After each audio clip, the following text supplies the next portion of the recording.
Oh, I just realized that it tells me up at the top of my screen that my mic is muted. So I'll start over. Hello and happy Friday, everyone.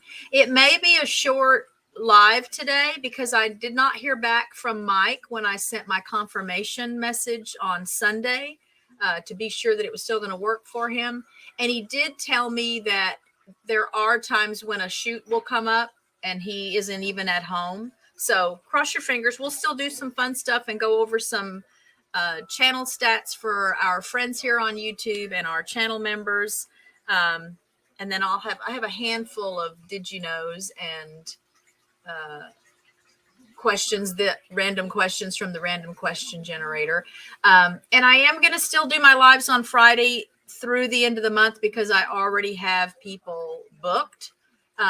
My May 5th, I think, is also booked. I'll have to just double check email and see if she said that day would work for her. So I'll still do my lives. It'll still be nice to connect with you guys, but I am really, really trying to take a break from YouTube. If you don't see me at your channels very much either, that could be why. I am watching a lot of your videos. I'm just not commenting. I'm really trying to take a step back. But I enjoy the lives. I hope you guys enjoy the lives. And I do want to honor my commitments to the guests that were already scheduled. So we'll see what happens after that May the 5th. I don't have anyone else scheduled now because I'm not going to commit to that at this point. But again, I hope you're all happy and well. I'm going to start with some channel stats for our channel members and friends. All right, so let's get that going. As before, the green for today's date indicates that there was growth in subscriber counts compared to last Friday when we looked at the channels. The yellow means they are holding steady at the same or close to what they showed to have last Friday. Hello, Dogface. How are you? Thanks for being here today. And then the red shows a loss of some subscribers since we looked at the channels last Friday. In the new content column, that just indicates that they've had new content posted to the channel starting with Sunday this week. It could be a short, could be a live stream, it could be a long form video, but it just means there's something new for you to check out if you haven't visited in a while or if the channel is new to you.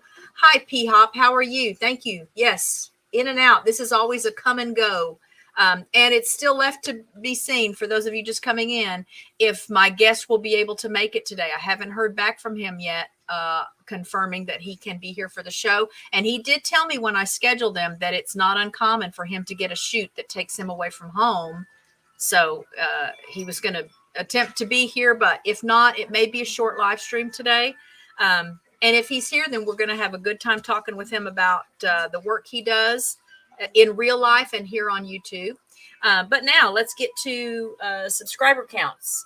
Our channel members and Texas friends, Nina and Boyce at Rooted in Texas, are up to 842 subscribers today. Hello, Bud Files. How are you? Thanks for being here. With new content this week, my friend at Ordered Steps is holding on to the 1,320 something subscribers she had last Friday. My friend Akashi Chris has gained some subscribers this week. Again, I think last week was the first time I could remember, maybe just in a long time, but it's the first time I could remember that she'd ever lost subscribers. And there's always new content there. My friend Byron, another Texas neighbor of ours at 12 Stones Ranch, has lost some subscribers. He's down to 1,740 something subscribers, but there hasn't been any new content at his channel in about a month. So I just like to remind any of you who are content creators or who are thinking about starting channels that one of the best ways to keep your viewers engaged and connected with you is to consistently offer them new content. And it doesn't have to be like every day. If you do something once a week, but they know they can count on you to do that once a week video or live stream, whatever it is you do, then that keeps them coming back. But if they visit, off and on, and they don't see anything for weeks at a time or months at a time, they just sort of lose interest. Some of them will unsubscribe themselves, but then that YouTube brain then also keeps track of how often people are really visiting your channels and watching your videos. And I don't know that it takes into account that maybe there's not any new content, because there are just so many stories of people who lose subscribers, even if, you know, they've been putting content up every day. And conversely, there are sometimes people who haven't put up content in a while and they're still gaining subscribers. So having a lot of content for people to enjoy is key. Hello, Pete at Scratch and Pete. Hello, Vicky at Psychology Noir with Dr. Lund. Thank you both for being here today. And again, if you're just coming in, I'm going to continue to do my Friday live streams because I made commitments to the guests that I invited to be on the show.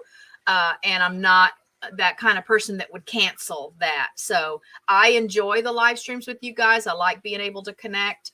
I surely don't want anybody worrying about me. So I think it's probably a good thing that I have this month of Fridays already scheduled. So I will be seeing you on Fridays still for the live streams. Hello, Mark at Corner Clubhouse.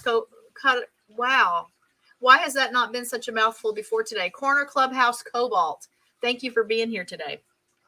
Again, so now back to my list.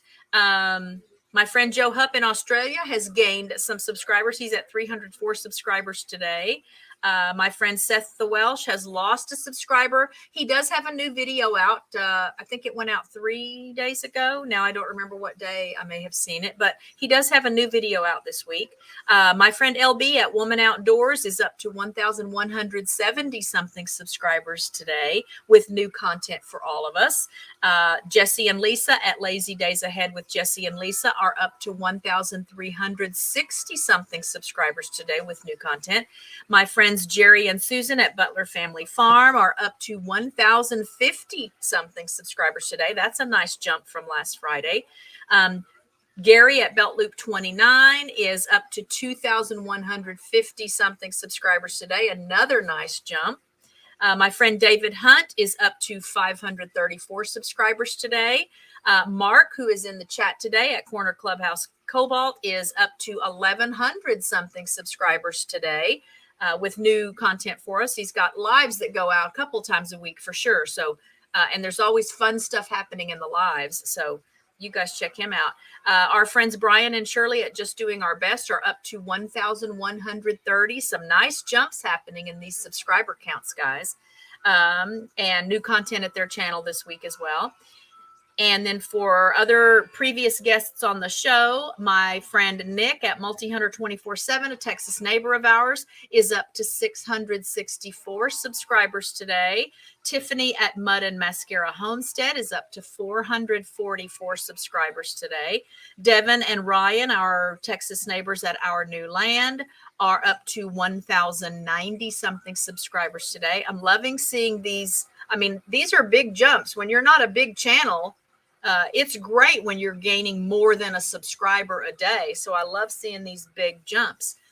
My friend Ginger at Not For Nothing Homestead is up to 836 subscribers today. So she is going to be close on the heels now of Vicky at Psychology Noir with Dr. Lund and Nancy at Our Treasured Home. We're waiting for that 1,000 to hit. We're going to see which one of them hits it first. So Ginger's trying to catch up with them. My friend Robin at What the Flock, I've got her in this lime green color because she's been waiting and hoping for the 500 subscriber count mark, and they have hit it. And she has new content for us this week. My friend Lee at First Floor Audio is up to 1,100 something subscribers this week. My friend Rich at Rich New Design is up to 387 subscribers this week. And I hope you guys remember that for those months that he was having hardware issues. Hello, Dark Lord Menet. How are you? Thanks for being here today. For the months that he was having hardware issues, the subscriber count was slipping gradually each week. For the most part, I think he kind of held steady here and there and maybe gained a subscriber or two here and there, even with no new content. But now that he is back to uploading new content for us consistently, he is growing very nicely. Every week he's gaining subscribers. Our friends Jeff and Lorena, Texas neighbors at Back to Country Homestead, are up to 564 subscribers today. our friends Ronnie and Brittany at RB, or Ronnie and Brittany RB Story. Those are California friends of ours. They're up to 595 subscribers. This is an example again of a channel that she's not put up any new content in a while. They have some family things going on, and the big Loofah Lady show was happening. And yet she has grown consistently. And I really think it's just because she had such a great amount of content and such a varied kind of content that there's just so much to see. Lots for new people to enjoy when they stumble upon the channel or hear about the channel for the first time. My friend Ashley at CNC Farm is up to 1,540 something subscribers today. John at Home Bartending with John, who is in the chat today, is up to 338 subscribers today. And again, John has new content virtually every day. If it's not every day, it's only because he might have missed one day out of 7 or 10 days. So check it out. And it's fun stuff. And I can already tell you that a lot of what he shares has either encouraged me to go try a new beer, or has told me I'm not even interested in trying that new beer, because I trust what he shares when he's giving information and doing taste tests and telling us about products. And it's just fun to watch him. He's got a nice, easy delivery style and presentation style, but always good, consistent content there from John at Home Bartending with John. My friend Vicki Lund at Psychology Noir with Dr. Lund is up to 921 subscribers today, so still growing. Yeah, I think she was growing a little faster for a little while, and it has slowed down a bit, but as long as it stays in the green, it means things are healthy and moving in the right direction, so no worries. My friend Adam Sky across the pond in the UK he's lost a subscriber this week. He does have some new content for us, but again, it's up and down, and sometimes we can't ever know what the reason is. But it is important, if you want to support a channel as a subscriber, from a subscriber perspective, you do have to periodically go and engage with the channel, watch videos, like, share, comment, and that way, YouTube knows that you really are a supporter. You really do support the channel. Let's see, get back to my list. My friend Dino at the Late Late Horror Show is holding on to his 103,000 something subscribers. New content there every day. My friend Dawn Ray B is holding on to her 466 subscribers with new content this week. Our friends Jen and Steve at Good Times Homestead with Jen and Steve are holding on to their 862 subscribers. There hasn't been new content in a couple of weeks. So we'll see if that's what's happening here, and why they aren't growing, because they were growing pretty nicely, pretty consistently. And then my friend Nancy at Our Treasured Home, again, she's still pretty much neck and neck with Vicki at Psychology Noir with Dr. Lund. I'm anxious to see who's going to hit 1,000 first. Nancy is up to 929 subscribers today.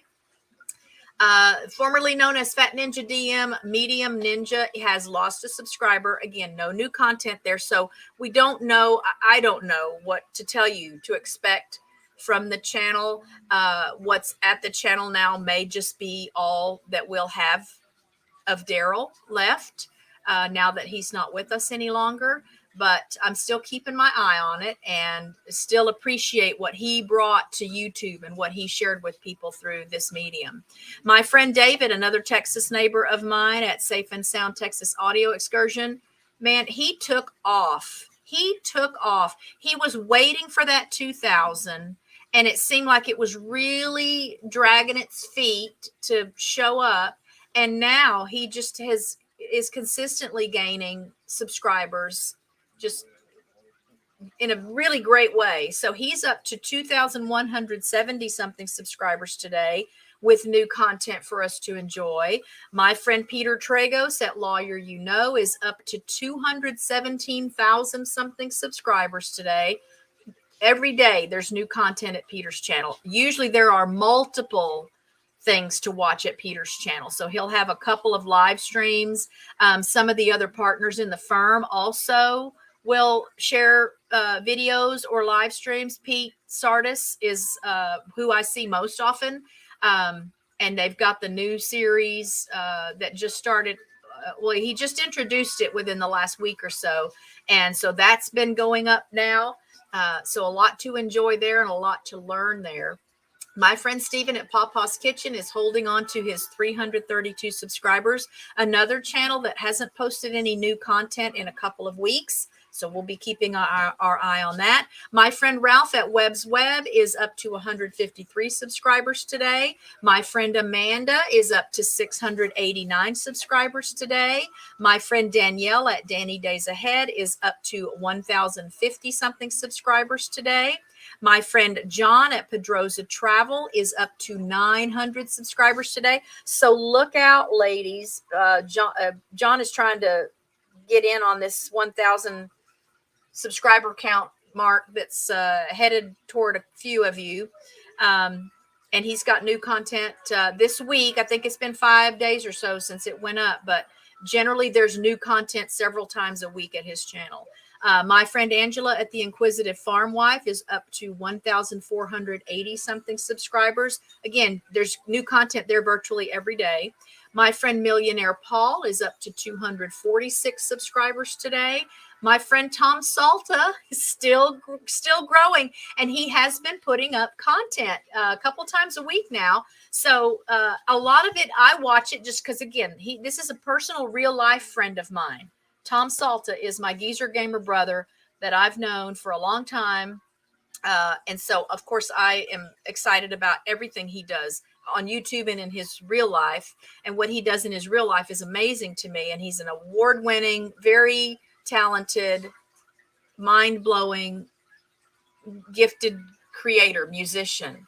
And so he's been sharing more technical stuff that I wouldn't necessarily use, but I'm going to watch it because I like Tom. And that's how YouTube works. If you like the person, if you know the person, I firmly believe you're even more supportive of what they do with their channel. Robin must be here. Hello, Robin at What the Flock. Thanks for being here today. Hey, Jerry and Susan at Butler Family Farm. I don't think I saw you. Thanks for being here today. Let me make sure I didn't miss anyone else. If I missed you, I'm sorry. Thank you all for being here. And back to my list. So, all right, Marin at Palma Pioneer Pantry. She has lost a subscriber. That's nothing to worry about. My friend Sparrow Spalding is up to 1,310 something. It could be 1,319 for all I know. I don't know at what point YouTube rounds it up to the next, digit. Great stuff there. It's a channel that, she has so much healing she can offer through what she shares on the channel. And yet it sometimes saddens me to know how many people need to be healed by it. But God bless her for what she's sharing on the channel. And I'm still waiting for her to write some more of the book. I got to read that first part of the fiction novel that she's writing that I absolutely love. Craving more of the book. So she's going to be sending me more installments of that as she gets it written and edited. And then I will be sure to let you guys know when it's available for purchase. Our friends Brittany and Big K at Flannel Hill Farm are up to 159 subscribers today. Virtually new content every day there as well. Our friends Kenny and Debbie at The Adventures of Kenny and Debbie are up to 619 subscribers today. My friend Bearded Eagle, who is now beardless. If you missed that, please go back. It's just been a couple of days ago because he had pledged to shave his beard if and when he hit 1,000 subscribers. So he's at 1,090 something subscribers today. And he did a live stream where we got to watch him cut off and shave off his beard. He's cute.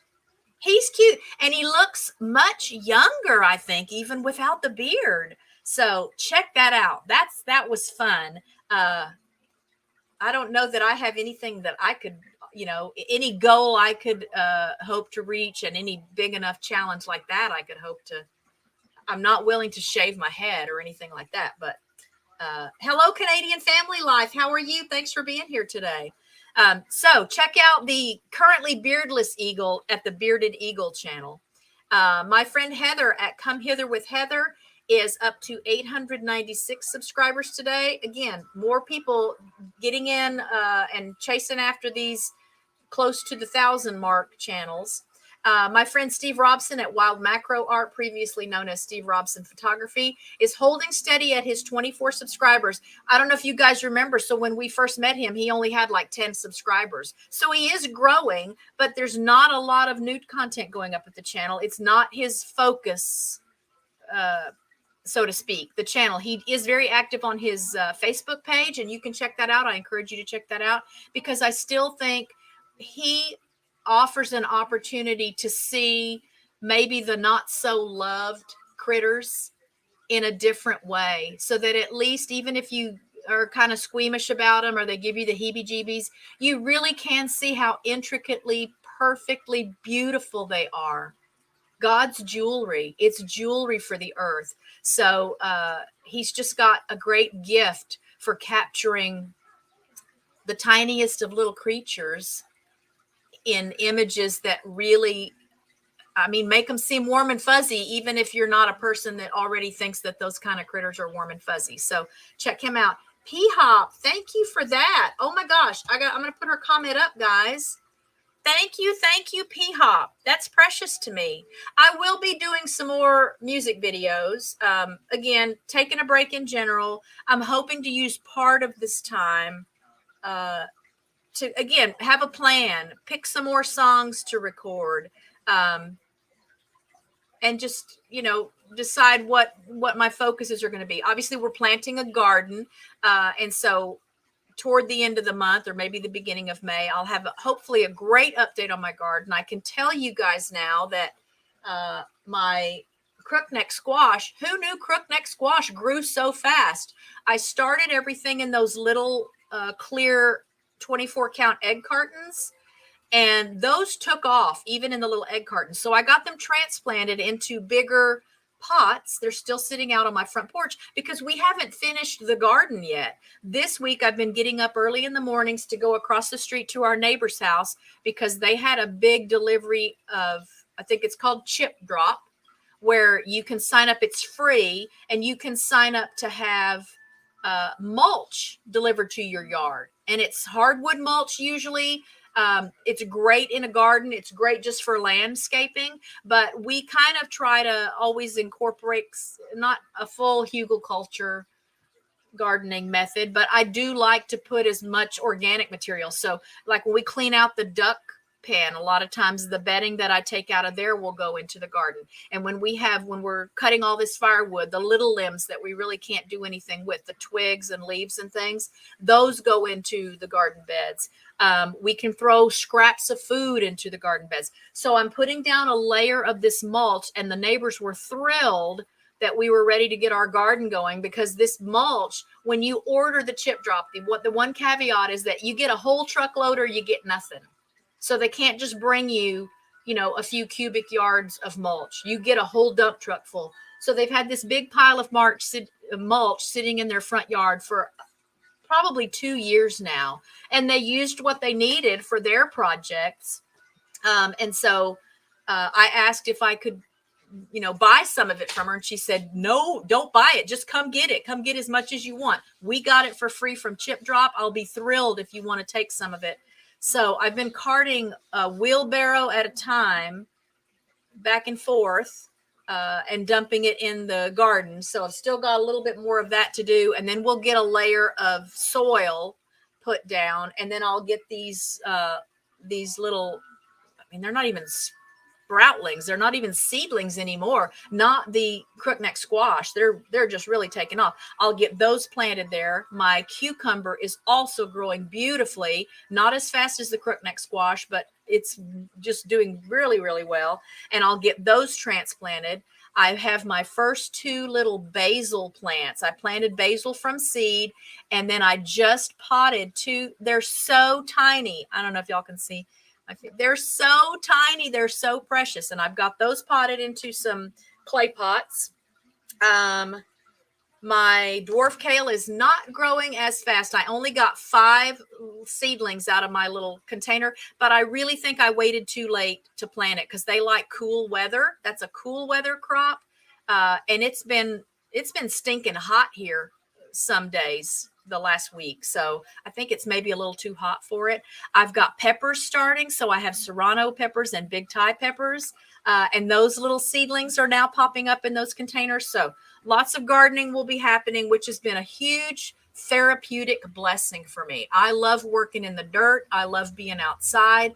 And so I'm glad now that I'm trying to uh, coordinate this break I'm taking with having something so enjoyable that feeds me to do with my extra time, so to speak. So I will have updates on that when I get back to posting regularly. Hello, Betty J Gathers. Thank you for being here today. I know I saw someone else.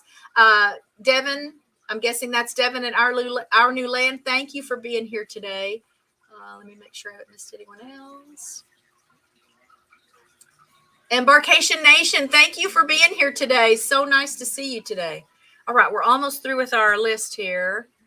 And again, at this point, I'm thinking Mike is not going to be able to make it today. So we'll have, again, I'll have some DigiKnows. I'll have a handful of those to share with you. I guess I could post the link if anyone is interested in coming up and saying hi and telling us about your channel. I'm totally okay with that. But let me finish my list right quick. All right, so that was Steve at Wild Macro Art. My friend Shane at Paralife TV, your everyday wheelchair ninja, is up to 1,810 something subscribers today. And my friend Shannon at Shanster Travels is up to 564 subscribers today. So Mike right now is sitting at 23,100 something subscribers today. And I'll still keep track of him at least for a couple of weeks and see if we can get him rescheduled. Let me make sure I haven't missed anything. And then coming up next week, I have the Vineyard Chicks. As of this morning, they are at, well, their Vineyard Chicks Homestead channel. They have 2 channels. So they have their music studio channel, and then they have their Homestead channel. I knew them first through their Homestead channel because that's the one that's been around for a few years. The music studio channel is newer, so it's not as big. And we'll be focusing on both things. I'll be talking to them about both things in their lives when they're on the show next Friday. So we will see them next Friday. And then Tammy at Mountain Grandma will round out the month for us. She is at 794 subscribers today. And then Canadian Family Life, we've been emailing. I have offered her a spot on the May 5th, that first Friday in May. So I think that's when we're going to be seeing her. So I'll have her on the list next week. As always, if you want to be on the list, send me an email. If you want to get on the show, send me an email. Again, I will likely continue to do the live streams, even if I'm in periods where I need to take a little break from creating videos or doing anything else on the channel. I do have shorts already scheduled to go out every day through, I think when I looked again, it's like through the 26th. So I have a short going up every day at noon through the 26th because I have that much content. I have another month's worth of shorts probably that I could do just because I have that much content. It's not about not having content. And let's see. I think I saw Brittany. Flannel Hill Farm. Yes. Thank you. Thank you. And I am, y'all, I am super excited. If you're not following Flannel Hill Farm, you need to go back, and I'm going to encourage you to watch some older videos to see before the house really started looking like a house. And I'll tell you, I commented on your video. Let me take these down. I commented on your video. Oops. Now let's get back here. I think it's the video that went out in the last 24 hours. Maybe it was today. I can't remember. It's a new video. And it really made me smile. I won't spoil it for everyone because I want you to go watch it. But I know that was a big deal to have that done on that house. And as soon as you got over and turned yourself and put the camera on it, it just almost gave me goosebumps. And it really, really warmed my heart. And I'm so excited to see that. And it makes me wish I could do something like that. So you guys are an inspiration to me. And I am celebrating with you every step closer to you having that house completed. It's been a fascinating process to me. I've learned a lot. So I guess if the time comes and I'm going to be doing that, I'll have a lot of knowledge that I will have gained by watching your videos. So I want you guys to check out her channel again. Go back and look at an older video first. I don't remember when the first videos were before the house was really there or looking like a house.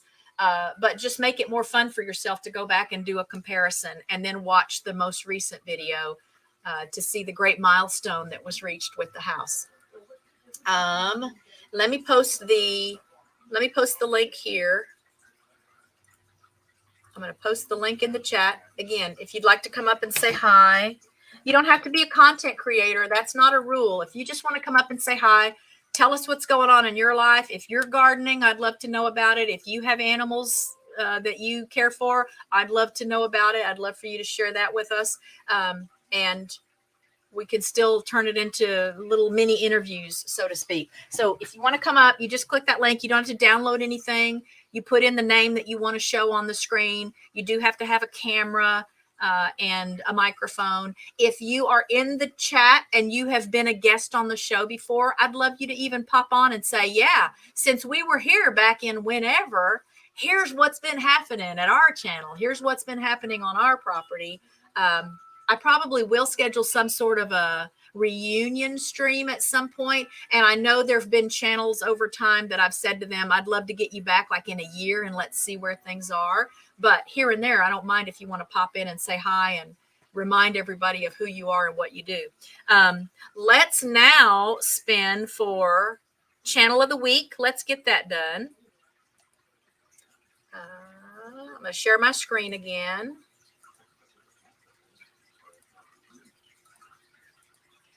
And let's see who we get.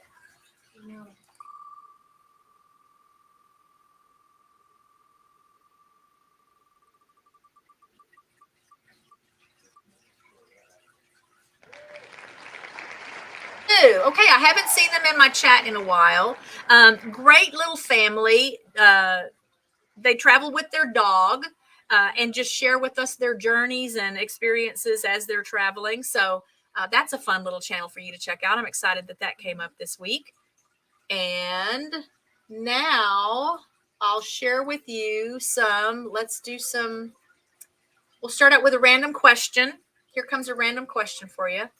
Who was your favorite character on TV or in a movie? Just sound off in the chat to let me know who your favorite character was on TV or in a movie. So I'm a huge X-Files fan. So I can tell you that the first thing that comes to mind for me is going to be Fox Mulder. And part of the reason I think I like Fox Mulder is he had such almost an innocence about him, even though the character was very sophisticated and educated and just very good at what he did. You know, if you don't watch X-Files, he's an FBI agent and he was assigned at some point to investigate unexplained phenomena, you know, spooky stuff, alien stuff. And he believes in a lot of that. And they send Scully in then to kind of debunk him because the bigwigs at the FBI think it's all, you know, hogwash and like they're trying to find a reason to not let him have a job anymore just because they don't believe in it. And so she comes in, she's a doctor, like a medical doctor. And she's also been an agent with the Bureau for just a short time. And so this is like her first assignment. And so the whole dynamic between them is just the two things, you know, the faith versus the science, or the numbers versus just the way it looks. And she starts out not believing that not thinking that she's not going to believe in all this stuff. And there's a lot of overlap, and he learns from her and she learns from him. But so Fox Mulder is at least near the top of my list of favorite characters on TV. Let's see if we've got any other answers here. And I have Jerry. Let's bring Jerry up. How are you? Hey, Kathy, how are you? I'm good. This is Jerry from Butler Family Farm, guys. Let me take that question down. You can continue to sound off in the chat. Let us know who your favorite TV or movie character was. Who's your favorite TV or movie character, Jerry? Or I who's really don't on them? have one. Don't have one? No, I just like to watch sitcoms, comedies, and stuff like that. So it Oh, really had okay. no special character. Okay. Yeah, I think a lot of the times sitcoms have such ensemble casts that it would Yeah. be hard to even pick one person out of them. But So how are again, you? what's that? How are you? I'm good. It's been a good day. We have y'all. I'm really. I don't want to jinx it. Knock on wood. We have two gorgeous. They heard me knock, y'all. Yep. Hey, it's me. Zoe, come here. Zoe, come. Zoe, come. Come say hi, Zoe. Come. Come. This is baby Zoe. Oh yeah, you can kind of see her. Yeah. Yep. And here's her brother. This is her brother Luca. So this is their. How many you have there? There's 6 here now. Our 6. 3, Okay. and then our regular boarder who's here. Well, she's here 2 nights a week, making it 4 days a week, and then she's and then the 2 that are here for the first time. So these 2 did their meet and greet 2 Sundays ago, and it went great. And they've been great. And that's what I was going to say. See, I knew I'd jinx it. They've been so quiet. They were all just laying down. But then I messed it up because I knocked on wood, and then I knocked on the wall here, and they thought someone was at the door. Hello, John at Pedrosa Travel. Thank you for being here. Anyway, so I'm good. The garden is coming along. I'm so excited about the garden. We're getting ready to go out and start putting our plants out. We started them by seeds, and they're all ready to. They're all jumping like crazy. Yep, started everything by seeds, and now I feel like I'm behind because the garden is the actual big raised bed is not ready, and I've got some plants here now that are ready to get put in the ground. They're just ready. We're planting 3 different ways this year. We're planting in straw bales, we're planting in wicking tubs, and we're doing the IBC totes. We cut them in half and making them raised beds. Oh, good. So I'll be interested to see how that goes. Okay. We're staying out of the ground because we have a real bad Johnson grass problem, and it takes over the garden. So we come up with the idea of making raised beds out of IBC totes because I've got almost an endless supply of getting them for free. So we went over and got 8 the other day and brought them home, and we're gonna cut 6 of them in half and have 12 halves. Nice. That we're gonna plant in. So what plants are you putting? What plants? We're gonna put. Well, we're gonna put radishes and carrots in one of them, and I think she's gonna put a bunch of tomatoes in another one because we're gonna make them. They're like almost like 4x4, round. So we're gonna make them so you can walk around them, and so we got zucchini, and I've got. I'm gonna put in wicking tubs. I'm putting in gourds. Okay. And I'm gonna put pumpkins and watermelons in the ground. Okay. I've got a separate garden area for that I'm going to put them in. Okay. So those have not been planted yet? No, I'm going to start those seeds here pretty soon in the house, and I'm going to take them out. Yeah. I really want to grow some watermelons again this year. It's been a few years since I grew watermelons, and I've shared before I can eat a whole watermelon in one sitting. I love watermelons. I'm trying to raise like 100 to 200 pound watermelon. I mean, pumpkin. Uh-huh. And I've got some. I don't know if I said this to you before, but I've got some IV bags, and I've been reading some things about it that you can actually put like sugar water and or milk in an IV bag, and then inject it put it in the stem of the pumpkin, and it will it'll give more nutrients to the pumpkin and make it grow real big. How interesting! So is there a contest coming up? No, I'm just doing it just for fun. I like to experiment things. I brew beer. I also brew beer at home. I don't drink a whole lot of beer, and I haven't done it in a couple of years. But I have a big, complete grain set with 3 big 15-gallon tanks that transfer water and all that stuff.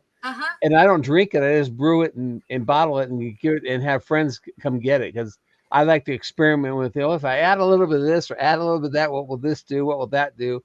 I like to, I experiment like that. So with the pumpkins, I want to do is I've got a white pumpkin seed, and I'm going to put in some blue coloring dye with the sugar water to see if I can get blue streaks in the white pumpkin.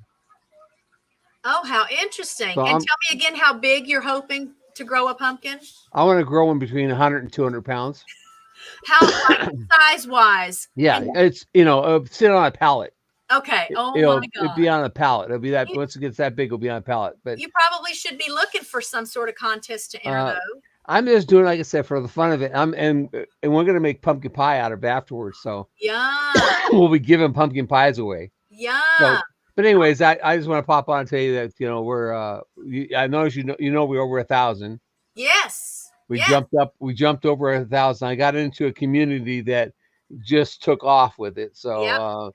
they are they support everybody. They watch all my videos. I mean, I spent here 3 hours one day just answering comments on videos.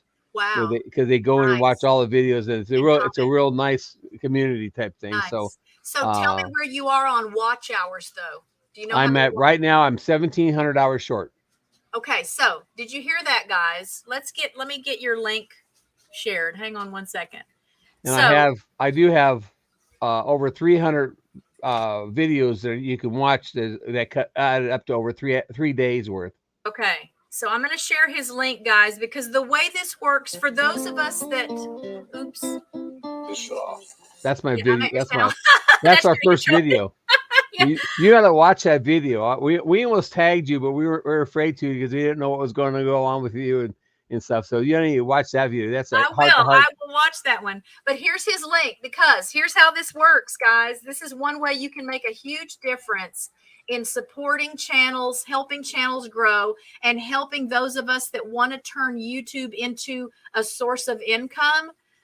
One of the requirements to do that is to have 4,000 watch hours.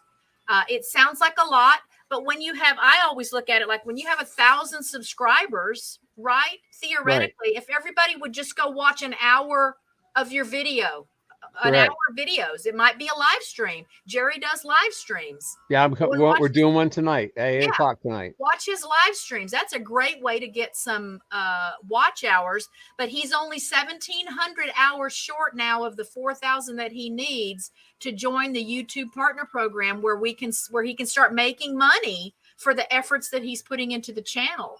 And one thing about that is once you get to the 4,000 hours and you get it monetized, you don't have to worry about your hours anymore. All they want is views. So as long as you're you don't have to. Once you get that 4,000, you get monetized. Then the hour thing is not. They don't push that hour thing anymore. All they want to be sure is that you're still putting out good content, or not good content, but content that they can make money off of course. Yeah. Oh, yeah. And so they figure when you get to the 4,000, you're probably going to keep working on it. So you keep working on it. That's all they care about. And that's true, because if people are watching your videos, then they're seeing the ads. Right. They just care about the ads. Right. And I figured out if you had 1,000 people and each person would watch 4 hours of your videos. Oh yeah. Oh, that's ideal. Yeah. That's 4,000 hours right there. I mean, and I've got I got almost 4 full days of it. So And he's got, I'm going to put your master list playlist in the chat too. That's fine. Because I've shared with people before, a lot of times, even if I'm not in a position to like really sit and watch every video in a playlist and comment on all of them and like all of them, I'll run the playlist though. I'll run the playlist while I'm working in the garden or while I'm in the shower or whatever. It's running, or it runs overnight while I'm sleeping. You do have to have the volume up a little bit, so you can't hit that mute button. Our new land, he's at 3,840 hours. He only needs 160 hours. Oh my goodness! All right, I've played his complete list, and I don't think it was a full day of me playing his list. He didn't have many videos as I have on it, and so it's going to take more people to play his list to get him over the hours. Okay, I'm going to share your link here in just a minute too, Devin. Hello to Homestead in the Woods with D, and in the Wood with D. Thanks for being here today.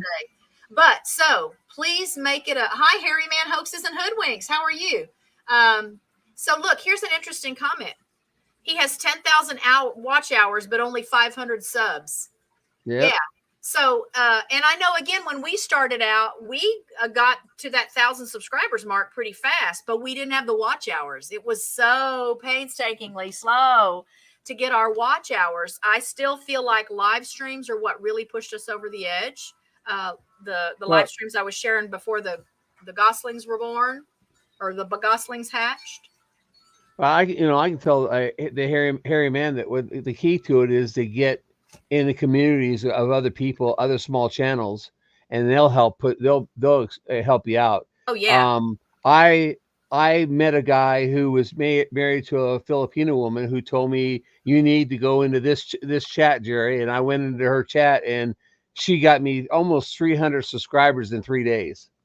Oh, And nice. that was right after I was interviewed by you. We were at 7 something, I think, when we were interviewed by you. And I met this person, and she goes, you need to go in this chat. These are all my friends. They'll do it. So I went into the chat, and of course it comes on real late at night because they're in the Philippines. But I went on there, and they just blew it up. I mean, amazingly blew it up. And the thing is, they all watch the videos too. Now, I don't understand all the language, but they put in, like, pretty place and like that comments. They put comments you really don't need to, but they put comments like crazy on it. So, and our new land, I watch all his videos, and I can't play his playlist now for probably 30 more days because it only counts once every 45 days. Right. So I can't help him out anymore. So it needs the other people to help him out to get his 168 watch hours. Right. And of course, I don't know how long he's been doing it, but if he's been doing it less than a year, then he's okay. But if he's been doing it more than a year, he'll be losing hours every day. Right. So I've calculated mine out. I figure out that I have lost, like, I'll lose 27 hours in the month of April, but I've already made that up and then some because I'm averaging probably 15 to 20 hours a day in new watch hours. All right. So I've been raising up. So, and my goal is to have it done before June 1st, because in June I lose 500 hours of watch hours. So that means that's gonna be more I have to make up. Yeah. Plus I have knee surgery in June, and I would like to either monetize done before June 13th when I have knee surgery, because I'm gonna be I'll be probably doing lives, but I'll be doing lives from the bed because I'm supposed to spend at least the first 2 weeks on my back, right, until my knee heals. So, right. And it's complete knee replacement. So, it's a big deal. So, yeah, I don't envy you at all. Well, I'm kind of like, can't wait because I'm tired of all the pain and walking around. So, yeah. So I was going to say, I'm looking at Our New Lands all videos playlist. They have 70 videos in the playlist. It's only a 6 hour, 43 minute and 34 second playlist. But again, everybody in the chat, if you would all go and crank that playlist up right now, even you can go start it in another window or in another tab, let it run in the background. Same thing with Jerry, but I want to see how long your all videos playlist is. So give me a second. It's like 3 days and 4 hours or something like that. Yeah, mine is super long. Well, I haven't checked mine in a while, but I'm just because I'm curious. Let's see. I want to see what yours is.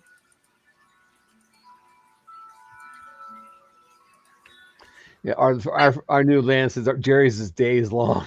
He played my list. He started playing my list. I played his list. I was done with his list way before he. I don't know if he even finished my list. Yeah. So Jerry's all videos playlist has 305 videos in it. I like this website I use to calculate the length, the playlist length. The average length of each video is 15 minutes, 21 seconds. The total length of the playlist is 3 days, 6 hours, 5 minutes, and 53 seconds. Yep. So again, you guys collectively, we all get where we want to go. Hey, Randy at Missouri Outlaw, thanks for being here today.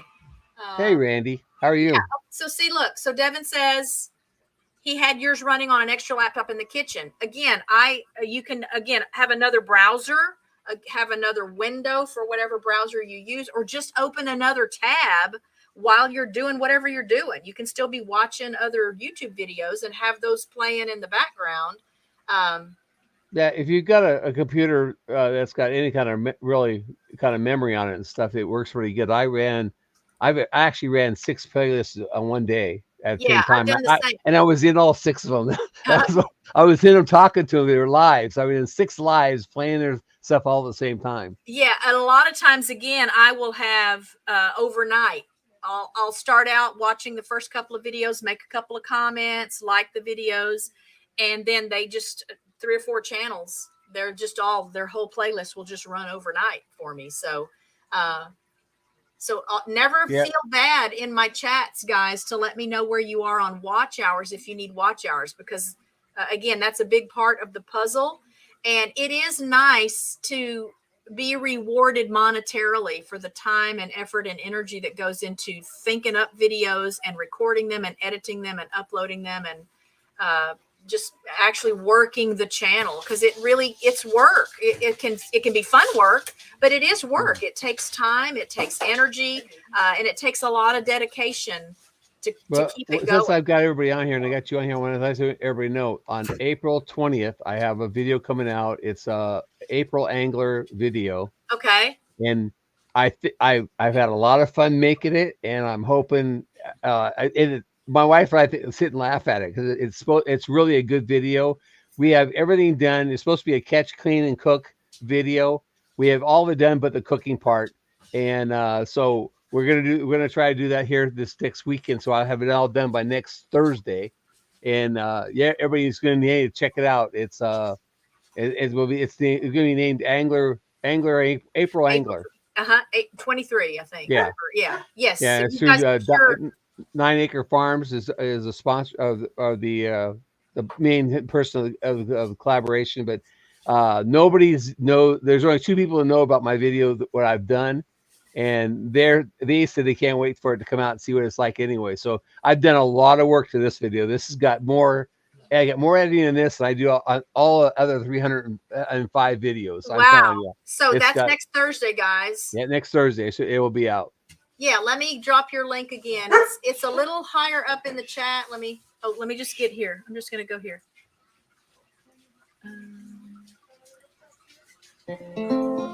There's that video coming up again.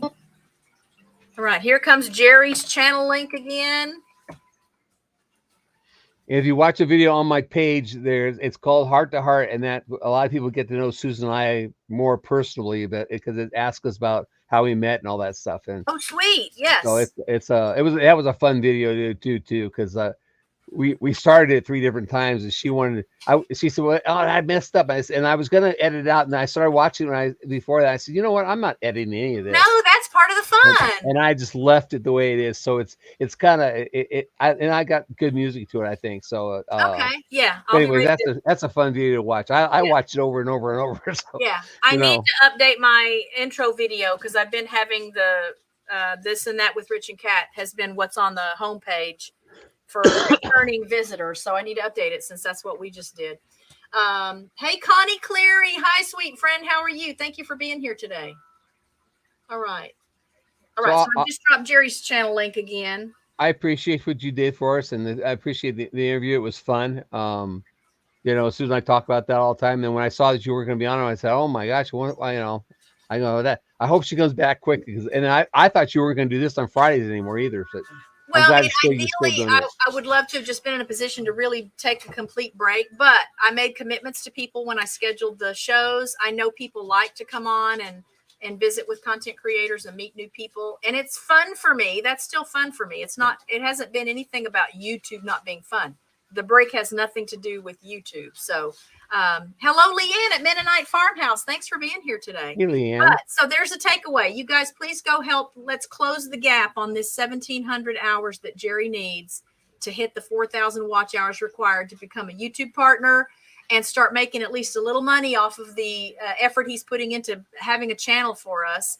And then also a whole lot quicker, we can go and get Devin and Ryan at that 4,000 mark. Get them done. Again, if my math is right, they only need like 160 watch hours. Right. So this group right here that's in the chat, you guys, we can make that happen before the end of the day today. Now, it won't show up for a couple of days. It's usually a couple of days behind. So even when you know that you've just had 500 people go and watch 2 hours of a video, you go and check your watch hours, and it's still showing what it showed a couple of days before, because it takes a couple of days for YouTube to update it. Part of that is, I think their systems want to verify that it's real people, real accounts watching, that it's not purchased views, or because there's companies out there where you can pay money and then That defeats the purpose, though. Well, yeah, and I don't know why that anyone thinks that's smart, because I promise you, YouTube has the ability to detect that, That's and right. they'll take them away. So together, we all go to the top. There's room at the top for all of us, and we can for sure close that gap for Ryan and Devin at Our New Land. That should be done before the end of the day. Yeah, if I got 100 people to watch 16, 17 hours of it, I'd be done. Oh yeah, again, so within by the end of the weekend, it could happen for sure. Yeah, Again, you don't have to be find that many people. Yeah, you don't have to be looking at every video and commenting on all of it. Go run the playlist, please. But thanks for popping up to let us know. Thank you for letting me pop up, and I hope to see you again next week. Maybe I can after I see you next week, you can tell me what you thought about the video. Yes, and I want to know too where you are in watch hours next week, because I'm going to expect that you will have hit the 4,000 by then. I will let you know. Okay, thanks, Jerry. Right, Tell Susan I said hi. I will. Okay. All right. Anyone else that wants to come up, you can come up. I'm looking. I may have missed if anyone answered your favorite character from a TV show. If you did, I missed it. We'll go on now to a Did You Know? Y'all can still be thinking about that. Here's a Did You Know that I didn't know. There weren't any red colored M&Ms from 1976 to 1986. This site that I got that from, I don't remember if it tells me why there weren't any. Let me see if it tells me why there weren't any. Where is that? I don't think it does. This one just lists the thing. So I guess you sort of have to just trust it.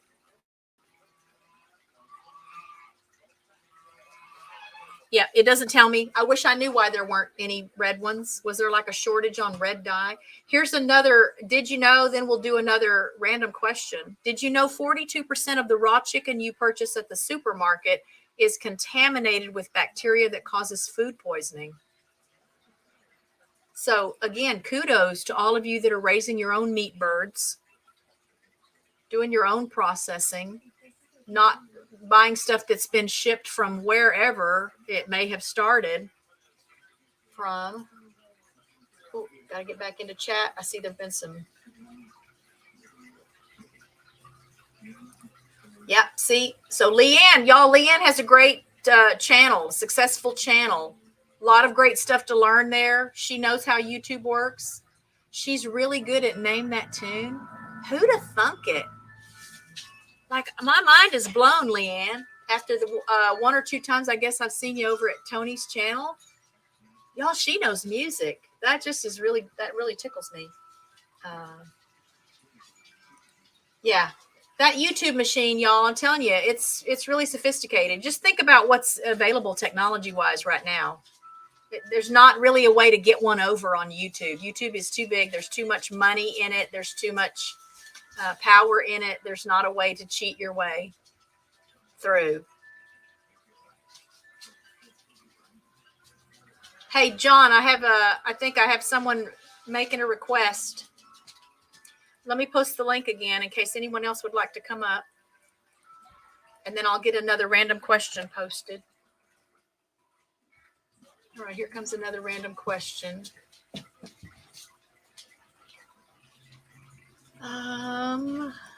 This should be easy. What's your favorite dessert? Oh, I say that and then I don't know what to tell you. My favorite dessert is something I really like that I don't get very often. I think it's called a tart. I mean, they even have them at like the little at the Kroger, not little Kroger. There's a big Kroger here too, like a super Kroger. But it's like in a little tart pie shell. So the little low pie shell, and then it's got like a layer of custard, and on top of the custard then is just strawberries and blueberries and slices of other kinds of fruits on it. I love that. That to me is a super special occasion treat. I don't know why. I don't know how to make that. I'd love to learn how to make that. Maybe Leanne can teach me how to make that. I think it's a tart. I think it's a fruit tart, and it's just mixed berries and fruits on top of the custard in that little tiny flat Is it a tart or a tort? Well, I don't know my baking terms very much. Where's Papa's Kitchen too? So there's another vote for a pie. So fruit things. I really like fruit things. I love fruit salad. That ambrosia, is that what it's called? Ambrosia, that has the marshmallows and stuff in it. But I have John Pedroza backstage, so John is going to come up with me now. Hello. So where are you, Dogface? Here's John. I'm here. I can help Dogface fall asleep if he wants to. I'm actually in the basement of the police department right now. Oh, what's going on there? Nothing. This is where I work. So well, I hear basement of a place and I instantly think, oh, there's like a tornado coming or.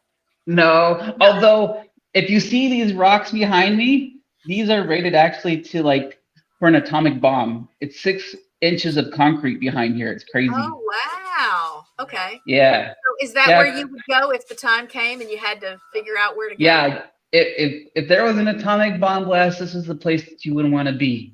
Okay. Riverside is kind of interesting. It was built in 1875, and so there's tunnels all underneath the city. And so they're all over the place here in the city of Riverside. Kind of crazy the way they designed this place. Yeah. So yeah, I'm just having my lunch today. It's funny because again, we're close enough to Tornado Alley, and I just learned something last summer.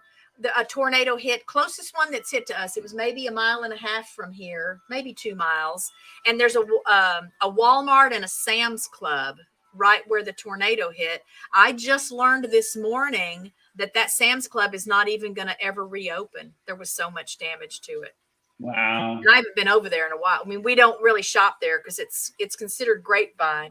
Nothing against grapevine, but and I'm still scrolling through my favorite desserts. What's your favorite dessert?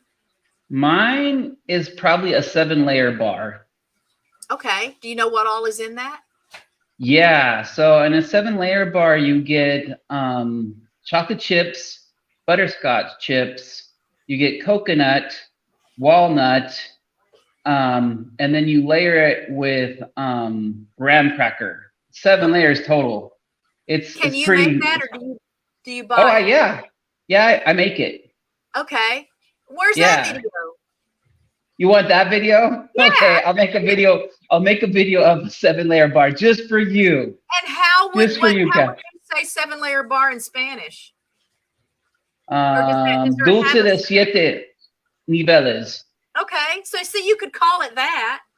You want me to call it Dulce de 7 niveles? Okay, I can do that. Not necessarily a Mexican dessert, though, right? No, it's a very American dessert. Okay. Yeah. Oh, yeah. Let's see you do a cooking video.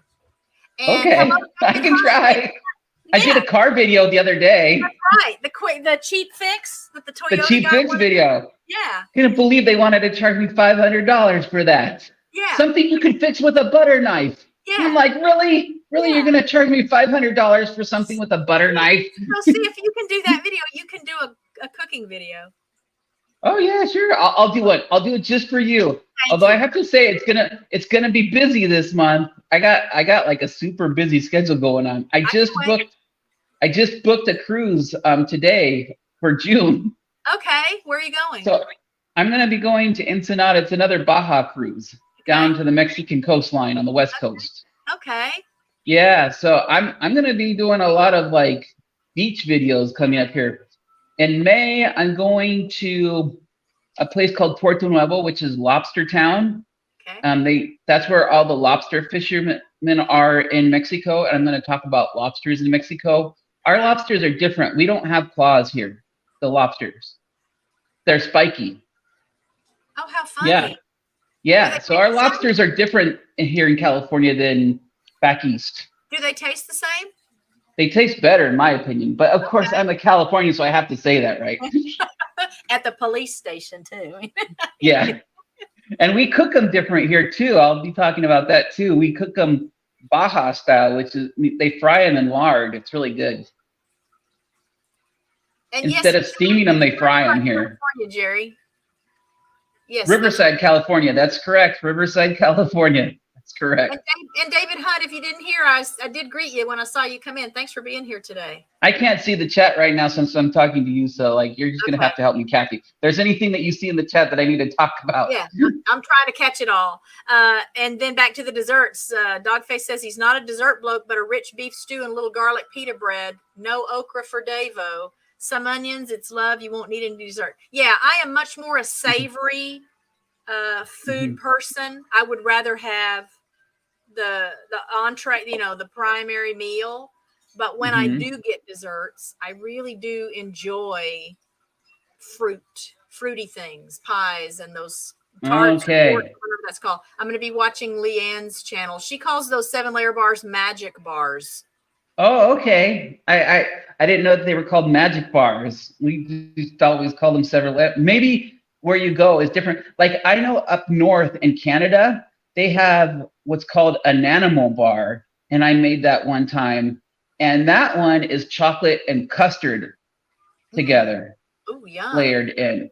They have what's called an animal bar, which is like a 7-layer bar, but they don't put quite as much stuff as we do. So I think they different areas have like different like tweaks to it. It's all the same, but just little different tweaks to everything.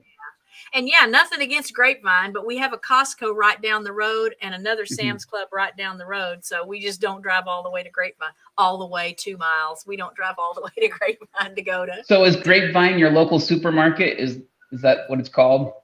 No. So Grapevine is the city where the tornado hit last summer. Oh, that took okay. out that Sam's Club that was next to the Walmart. Gotcha. I need a geography lesson here. Because it's Grapevine, but Devin's kids were born in Grapevine. So let's hear it for Grapevine. No, Grapevine. Yay, Grapevine. If we actually get a night out where we can go, have some dinner, listen to some live musics, we love to go to Grapevine. There's a little place even right on Main Street in Grapevine called Tolbert's. They're famous for their chili, but they have other great sandwiches and traditional chicken fried steak and stuff like that. They got a nice little bar. And then on Friday nights, they have live music. But the downtown Grapevine, so Grapevine is considered the Christmas capital of Texas. So they always decorate up huge. It's a huge undertaking. Worth the visit. If you're going to be in the Dallas-Fort Worth area around Christmas time, it is definitely worth a stop in Grapevine to check out the Christmas decorations. And it's all the little shops right there on the street and bakeries and florists and wineries, lots of wineries. Grapevine, they do a grape fest every year in the fall. That's super fun. And it's like a carnival. So in addition to being able to taste a lot of wines, there's, the carnival rides and all the vendors with their jewelry and their pottery and their art. And well, I'm all for a good Christmas tree lights. We're here in Riverside, California. We're really big into Christmas tree lights. In fact, we compete every year for a national Christmas tree light display. Oh, wow. Okay. Yeah. We have, there's a big hotel here called the Mission Inn Hotel. One of these days I need to do a tour of that place. It's a historical place, and they decorate it every year for Christmas and Christmas tree lights. And it wins national awards. It's like featured on the Today Show and stuff like that. Oh, wow. Yeah. I don't even think of California. To me, California is such a beach place. Like, I don't even think about Christmas in California together. Oh, I know Christmas everywhere, but we have some crazy light displays here. One of these days in October and Halloween, there's this one guy, and he does these crazy displays with his house with lights, and he coordinates the lights to the music, and it looks like there's ghosts on his wall talking, which is crazy. Oh, wow. Yeah. Yeah. We have a string of Christmas, quote unquote, lights that is on our front porch year round. We just only plug them in at Christmas time. Well, if it's a birthday party or there's something else happening, we'll plug those lights in. But that's one more string than I have. Oh yeah, you don't even really notice them if they're not on. They hang under the eave, so you don't see them really if they're not on. So, hello Lee at First Floor Audio. Hello Erica Olson. Hey, Thank it's you guys Lee for being here today. Yes. Okay. Lee is in the house. Lee, cool. Yeah, your fans are here, Lee. Okay. So tell me, is this the first time you will have done that? The cruise you booked for No, June? This is the second time. In fact, I was just on the same cruise like 2 months ago. I did a live stream from there, from the Carnival Radiance. Okay. On my channel. So I just found I'm part of the, what do they call it? The VIP, very important, whatever. It's their return cruiser club. And so what they do is they send you deals and emails. And I got a really good deal. It was $200 for 3 days. Oh, wow. On a cruise. Wow. So I couldn't, when you get those type of deals, like if you're in the cruising community, you kind of know like how to get good deals. And so there, you get on the email list, and if you see something like that, you snatch it up right away. Some people get like really crazy to it. Like I saw one guy who got a rate, like, not that I'm into gambling, but if you're into gambling, they'll send you even better rates. Like if you gamble money, then they really want your business. And so I saw one guy who got a cruise. He went like 15 days all the way to Australia for like $250. Of course, they're expecting him to gamble along the way. So absolutely, what they make off of him, though. Yeah. Yeah, exactly. It's good marketing, good business then. No, I think that I don't know. Somebody in Carnival thinks like I'm a travel agent or something, because I get really good deals. It's kind of funny. Like the last time I was on this cruise, I always like go for the cheapest rates. I'm always looking for the interior rates. I keep on booking interior rooms. And the funny thing is, for as long as I've been cruising, and I always book an interior rate. I never pay for more than interior rate. I don't pay for the ocean view or the balcony, but I have never actually sailed an interior room before because they keep on upgrading me. And I think it's probably because of, I think it's because of my channel, because like the last time I booked this cruise, I was like all excited. And, you know, being a YouTube channel, you want to promote what's coming up on your channel. So I put out a community post on my Facebook channel saying, hey, I'm going to the Carnival Radiance in like 30 days. And I kid you not, 3 days later after that, I got upgraded to a balcony suite. and they gave me a free day pass to the spa. So I was in a balcony suite for that whole cruise. I might have to test that. I might have to make a video where I really talk up something that I'd really love to have and see if maybe I end up with it. It's funny. Like I never got an official email or official response, but it was just like coincidental. Yeah. It was very coincidental. Like normally when you get an offer, so not that you're a big travel person, but so maybe one of your viewers out there, the way it works is you sign up for, I would always encourage everybody, if you're looking for good travel deals, sign up for the newsletter, sign up for the special offers, because you never know when they're going to come. But they always come via email, like, or via the mail. You'll get like a physical letter with an offer that they want. They never call you. But in this particular case, they called me. Wow. They called me on my cell phone number, which that was really weird. Like, who calls on their cell phone? Like a business doesn't call you on their cell phone. No, it's the big time now, John. Yeah, so we'll see. But yeah, I mean, I don't consider myself an all cruising channel, but like, yeah, if you get on the right deal or the right newsletter, make friends with the waiters and waitresses. A lot of people don't do that. They don't make friends with the waiters or waitresses, and they know. They've been working on those ships for like 9 months. So like they'll tell you how to get the best deal. Yeah. They know the schedule. Just tell them you know John. Just tell them you know John. No. Let's see where that goes. Hello to Schultz. They'll be like, John, who? I didn't see when you came in, Schultz, but I saw people saying hello to you. So hello to you. I'm really tickled to see you here today. Hello, Schultz. Good to see you. Cruise still on my bucket list. It's going to be on my bucket list a while, I guess. You should go. We're going to get you out there. Yeah. I don't know what you're going to do with all the dogs, though, but we'll get you there. Well, again, the few times that we've actually left the house to go on a trip, someone just stays here. But it's just a matter of finding someone who we trust to be here, who wants to be here, because it really, someone just has to be here full time. It's just, there's too much to do and too much to watch out for. We can't just have do you ever have people come out to your place for like tours and stuff like that? Because I think your ranch would be such a fun place for like a day tour. Yeah, we haven't. I know I had someone message me once upon a time on our Facebook page to ask if they could bring the kids out to see the ducks and geese. And I said, yeah, but they never did set anything up. And I've even encouraged people before to, if they have, especially if they have little kids, maybe come out and let them collect eggs out of the pen. I'm just thinking that would be like so much fun. I would pay to do that. Yeah. Yeah, I would. I don't know how to market it, I don't guess.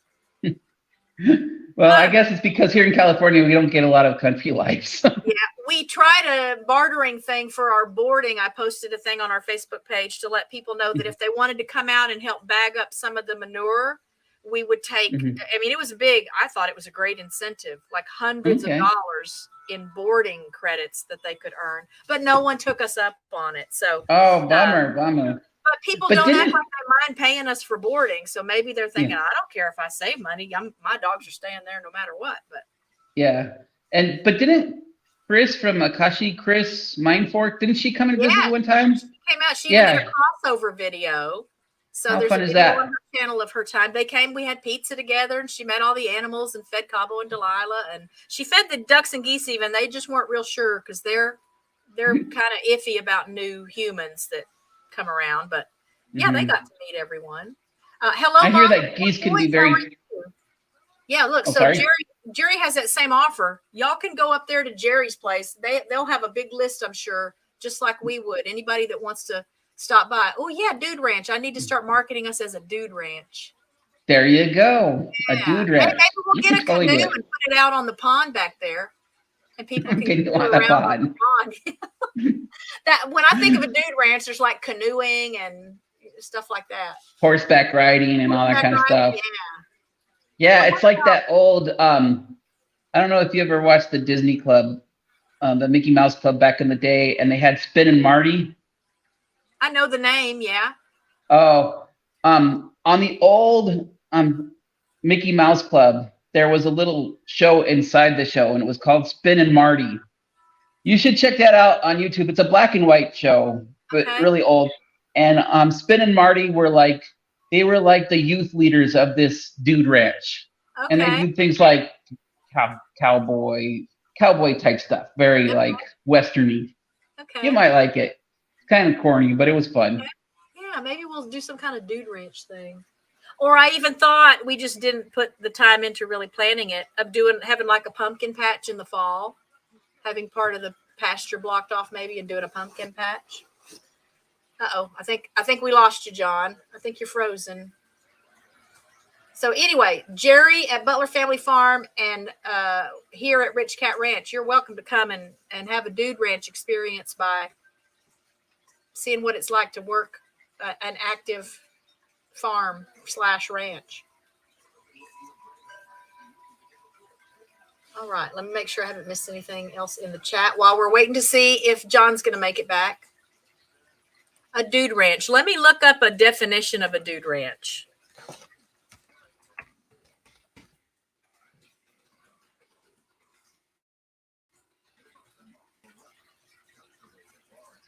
Let's see. It's a big thing.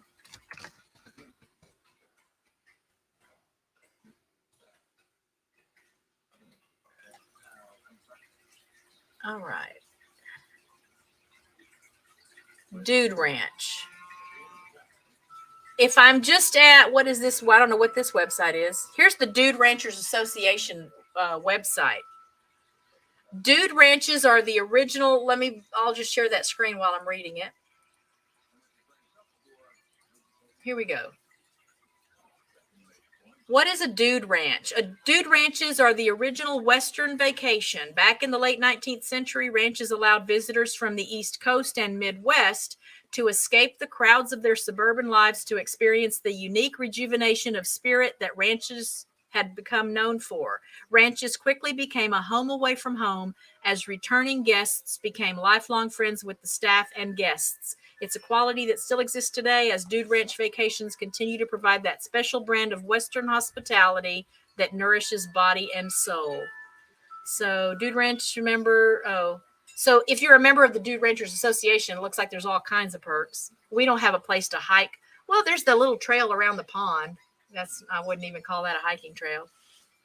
I don't know how Cabo would feel about being ridden. He's a retired racehorse. So obviously he was ridden every day until he retired. Now he has not been ridden since we got him in September of 2013. And I don't know if he would know. I don't know if he would know a speed other than racing speed, which is partly why we don't ride him. We also don't ride him because we just don't want to invest the money in all the tack, all the gear that you'd have to ride safely. I think Delilah would probably be okay being ridden. And we've put the grandkids up on her back and stuff many times, no saddle or anything. Okay, so here's, if you want to learn more about dude ranches, you can go to the Dude Ranch, duderanch.org. So I hope that answers the question about a dude ranch. I know when I was a kid, there was a dude ranch not far from here. And like, was it our choir, maybe some high school group? I remember we went and spent a day at a dude ranch. And again, we went canoeing and we cooked outside. We had like a bonfire that night and we roasted marshmallows. And maybe there was horseback riding. I don't remember.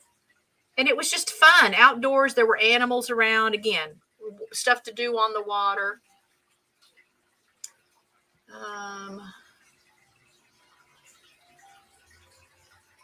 I missed something in the chat, but Dogface has Blink 182 in his head right now. I don't think Lee does any Blink 182 songs though, right? So anyone's welcome. I mean, that's a standing invitation anyway. If you're in the Dallas-Fort Worth area and you ever want to stop by and see the property and meet the animals and, you know, feed the animals, they would love it. We would love it. You would love it. And you're welcome. I just need to know you're coming so I can at least have something for us to eat. All right, let me put up another Did You Know? Did you know a panther isn't a real animal? That's actually a term used to describe black cougars, jaguars, and leopards. I didn't know that till I found that Did You Know on the Did You Know page. Here's another Did You Know? The only vegetable that is never sold frozen, canned, processed, cooked, or in any other form but fresh is lettuce. Isn't that interesting? And this is even more interesting that this came up today because our friend, our animals refer to her as Aunt Dana, like the animals can refer to her. She works in a food bank and they get donations of food from grocery stores in the area. Oh, hey, Nancy at Our Treasured Home. I think I may have seen you earlier and I forgot to say hi to you. So thanks for being here today. Make sure I haven't missed anyone else. And so at the end of the week, they have to throw away whatever has not been used, whatever people have not come to get. And for sure, the produce can't last. I'm sure they have other stuff that they don't have to throw out. And so she contacted me months ago when she first started volunteering there because she said they always ask, hey, can anybody use this? Does anybody know anybody that can use this before we just throw it out? And so she called me and said, hey, do your ducks and geese eat, you know, this and that, kale and lettuce and broccoli and all this produce that had been donated? And I said, yeah. So she stops by every now and then with just big, like cases of produce that I can chop up then and throw out with their feed, or even just throw out as a treat for them. And especially things like lettuce that have a high water content. That's super great in the summer when it's really hot here to help them stay hydrated. So I've got now a refrigerator full of lettuce. There are some mustard greens in there. There's one head of bok choy and a bunch of parsley. I haven't told the ducks and geese yet, but that's part of what they'll get with their dinner tonight. So she stopped by, you know, about an hour before the show today to visit for a little bit and drop off some produce for the animals. I think every now and then we've gotten carrots and apples. We've gotten lots of apples from her. And it's sad to me to see how much stuff gets thrown away if there's nobody that can use it. And I've even gone to like our local Kroger's.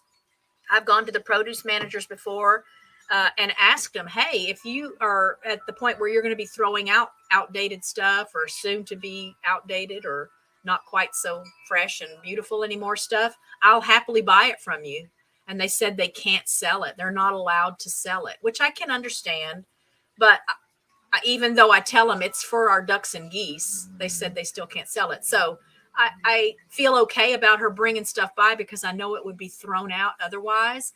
And then the food bank is still serving. I mean, the animals still can benefit from what's at that food bank. So they're going to get some greens with their food tonight, which is good because I'm all out of frozen peas and mixed vegetables right now. I haven't been to the grocery store today.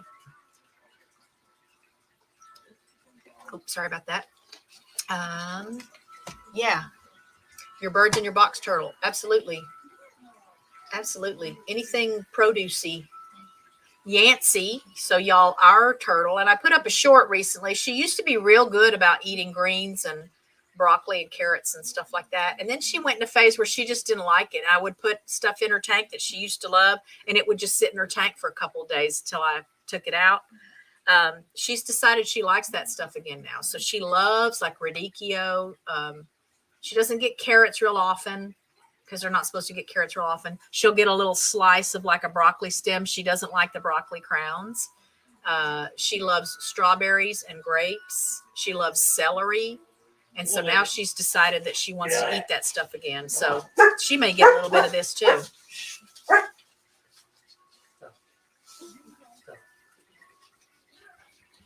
Hey, Dogface, if you missed when Lee was on the show last summer, check that out. But yes, Lee, I'd love to have you back on the show.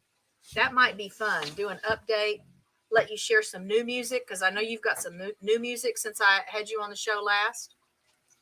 And Jerry, we're on 2 acres. Now, there's a pond that takes up a big part of the back acre, and the house sits on part of it. So all 2 acres is not like grazing land because the house is on part of it. Yancey's I'd say she's a cool cat, but she's a cool turtle. Yeah, she's a sweet pet. It's a fun little pet because she's fun to watch. She doesn't make noise. She doesn't make a smell. She just has to be fed once a day. She's happy just swimming around in her tank or up on her little basking spot, basking. All right. I'm here to help, Schultze. Yep, that's my job. That's my mission. Let's put up another random question. Okay, if you could learn any talent or skill, what would it be? So I've shared with you guys already that I want to learn to play the guitar beyond just sort of by ear pretending like I'm playing something and it sort of sounds right if it's the right song. So I am watching a channel on YouTube. I can't remember what her name is now. And she appeals to me a lot because she works with she works with all kinds of people, but she works with older people who are taking up guitar for the first time. And she just is very sensitive to the fact that, like sometimes arthritis, I do have arthritis in my hands. And so she's aware of how that can factor into learning and how things can be a little slower and maybe just learning something new or remembering something isn't quite as easy the older we get. So right now I'm really just learning more about like just how to hold the guitar and trying to get the calluses. I need calluses on my fingertips. So I'm just working on, learning how to hold the strings and how to hold a pick and really, really basic stuff, because that's what I need is the really, really basic stuff. I see that John is learning to play piano. Yeah, it's very therapeutic though. So once you do it, I really miss the time I used to spend on the piano. I think I've told you guys before, I used to play so much. I would play so much that my back would hurt just from sitting on a piano. Because when you're on a piano bench or a stool, you can't lean back. So it's like you're working your core, and my shoulders would get real tight, and I would just play until I was hurting. And I miss that though, because it's very therapeutic. Lee at First Floor Audio is a self-taught musician. Guys, he will blow you away, though. I promise, if you have not visited his channel yet, you have to go and hang out for the Saturday live streams are, I think, one of the funnest things he does on the channel. The chat is great. The people who come to hang out are great. So it's just a positive experience all the way around. And the music is outstanding. So you will never be disappointed to go hang out. But I want you to keep in mind then, as you watch him, he plays the guitar, he plays the piano, he does his own drums. I don't remember the last time I saw you play the drums in a live stream, though. But he'll play the piano and the guitar and share his music, like the music he's written. He'll also play some favorites, some pop favorites and stuff that you've all heard. And just keep in mind when you watch and listen to him that he taught himself to do that stuff. So again, if you could have any skill or talent, there was my answer. What would it be? I'm looking here.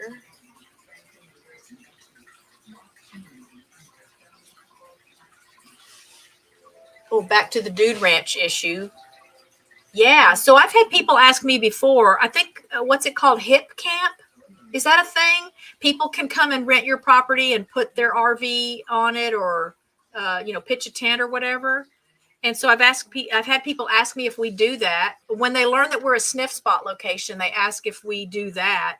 And we really don't do that, only because it would mean people are here overnight. And I don't know for sure what we would do with Cabo and Delilah if there were going to be people coming in and out and coming onto and leaving the property, because we can't really tie them up. I'm not going to tie them up. And the barn, I mean, we can put up those gate things on the barn, but I don't want to close the door. I just don't want them closed up so that someone can come and go freely on the property. And there's no other way to get to the paddock or the back pasture without it meaning that a gate would have to be opened that one of them or both of them could potentially leave the property through.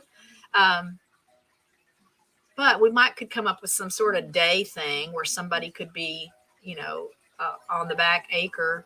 I mean, I'd love to have star parties, because we do have open space on the back pasture where you can see the sky. But I don't have a good telescope anymore. But so I've thought of doing some stuff like that. And then I guess we could call ourselves more of a dude ranch. Okay. Let's see what else.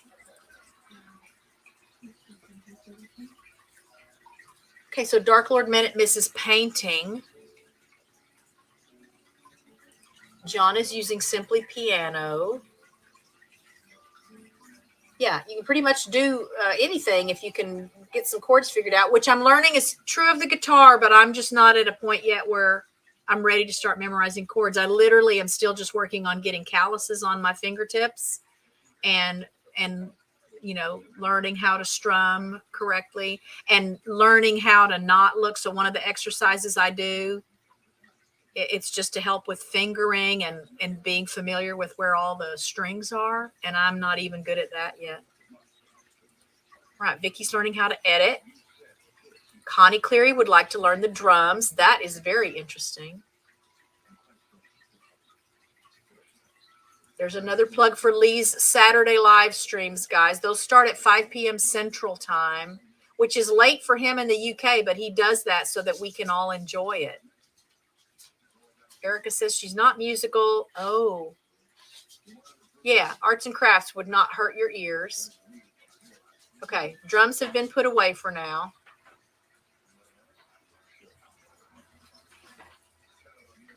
Here's some more. See, look at that. All these plugs for Lee. Are you guys getting the message here? You need to be hanging out there. Dry docking. Is it called dry docking? Yeah, it is small. I mean, and since we've got 2 equines, that's really all the animals we can have there. The ducks and geese, I mean, they've got their yard in the backyard and they spend time on the back acre, but does it? You'll have to message me. Let me know what it means over there. Van lifers. Yeah. Yeah, I just don't know for sure what we would do with Cabo and Delilah. There's even electricity. I mean, there's electricity in the barn. There's electricity in the paddock. Well, there's a plug. We haven't tested it to see if it still works, but there is electricity out there. Yeah, I don't know if that'll ever happen, David. Vicky's on board with that too. Yeah, I'm sure all of us are on board with learning that. I just don't know that that will happen. All right, let's see. What was the last? Okay, so that was a talent or skill. Here's another did you know? Oh, I don't know. This is weird. Did you know if you rub an onion on your foot, you'll be able to taste it within 30 to 60 minutes? But is that because you know how you can smell something, and because your sense of smell and your sense of taste are very connected? Like if you have a really stuffy nose, if you've got a cold, it's sometimes hard to taste things because you can't smell them. So they work together. So is this onion on the foot thing because over time the smell of the onion as it makes its way to your nose, is that why you can taste it? Now, I think I've heard as far as onions, I'll have to look this up, that you can leave like a half an onion on your bedside table at night and it sucks toxins and things out of the air. Anybody know if that's legit? Harpeggi, I don't know if I'm saying that right. It's like a guitar and piano combination. What? That's interesting. That's very interesting. Is this the onion thing you've heard about before, Connie?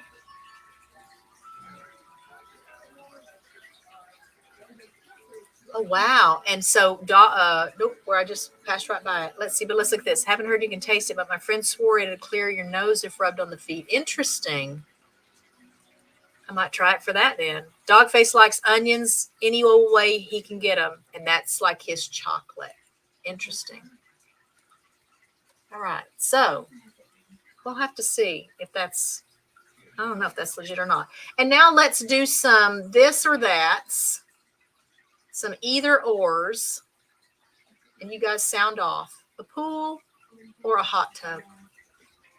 I'd rather have a hot tub. I feel like it'd be less work to keep it up.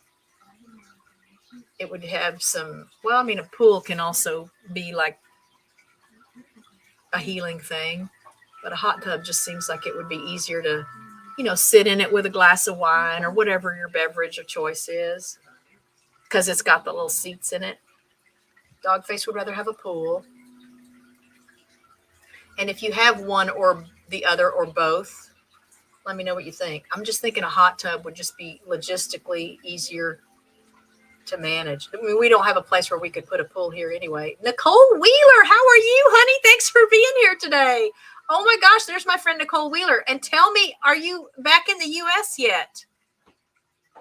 Oh my goodness, what a treat to see you here. She votes for a pool. Connie Cleary votes for a pool.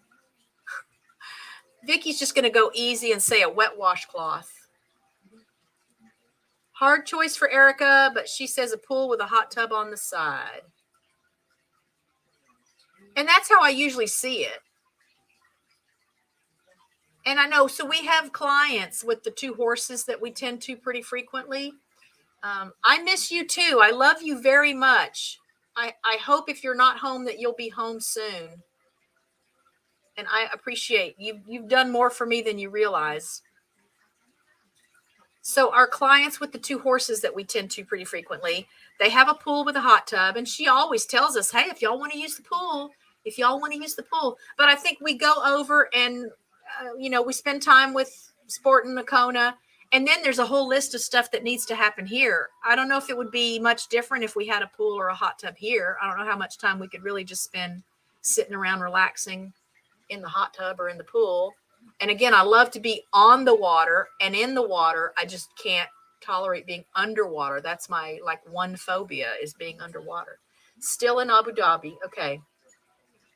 Okay, well, you're on my mind every day. You're in my prayers every day. I don't think I'd want to do whatever it is you do that takes you away from home so much. But God bless you for doing it. So Nicole and Erica, y'all, I know both of them from Peter Tragos' Lawyer You Know channel. And they have just become such sweet friends of mine. All right. So it looks like we have more votes for a pool, except for the one vote for a pool with a hot tub on the side. And Connie's just a water baby in general. So she wouldn't be picky, whichever you could get right. All right. Here's the next one. Pancakes or waffles? I love waffles. I don't know why I don't have a waffle maker.